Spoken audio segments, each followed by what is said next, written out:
कहानी। वनवास के दौरान 14 वर्ष तक नहीं सोए लक्ष्मण। अयोध्या के राजा दशरथ जब अपने सबसे बड़े पुत्र श्री रामचंद्र को राजपाट सौंपने वाले थे, तभी उनकी दूसरी पत्नी कैकई को उनकी दासी मंथरा ने खूब भड़काया। मंथरा ने कहा कि राजा तो आपके बेटे भरत को बनना चाहिए। इसके बाद कैकई ने राजा से दो वर मांगे। पहला, भरत को गद्दी मिलनी चाहिए और दूसरा, राम को 14 वर्ष तक वन में रहना होगा। राजा दशरथ को अपनी पत्नी के वर पूरे करने पड़े। वन में पहुंचकर लक्ष्मण भगवान राम और सीता के लिए कुटिया बनाते हैं। जब राम और सीता कुटिया में विश्राम करते थे, तब लक्ष्मण बाहर पहरेदारी करते थे।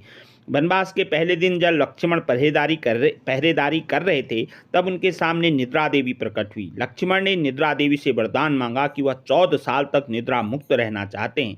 निद्रा देवी ने कहा कि तुम्हारे हिस्से की नींद किसी और को लेनी होगी। लक्ष्मण कहते हैं कि उनके हिस्से की नींद उनकी पत्नी को दे दें। इस कारण लक्ष्मण 14 साल तक नहीं सोए और उनकी पत्नी उर्मिला लगातार 14 वर्ष तक सोती रही। 14 वर्ष बाद जब भगवान राम और माता सीता के साथ लक्ष्मण अयोध्या वापस आए, तब नींद की अवस्था में रामचंद्र जी के राज तिलक समारोह में उर्मिला भी उपस्थित थी। यह देख लक्ष्मण को हंसी आती है। जब लक्ष्मण से हंसी की वजह पूछी गई, तो उन्होंने निद्रा देवी के वरदान के बारे में सब कुछ बताया। लक्ष्मण ने कहा कि जब मैं उबासी लूँगा, तब उर्मिला की नींद खुलेगी। लक्ष्मण जी की इस बात को सुनकर सभा में मौजूद सभी लोग हंस पड़े।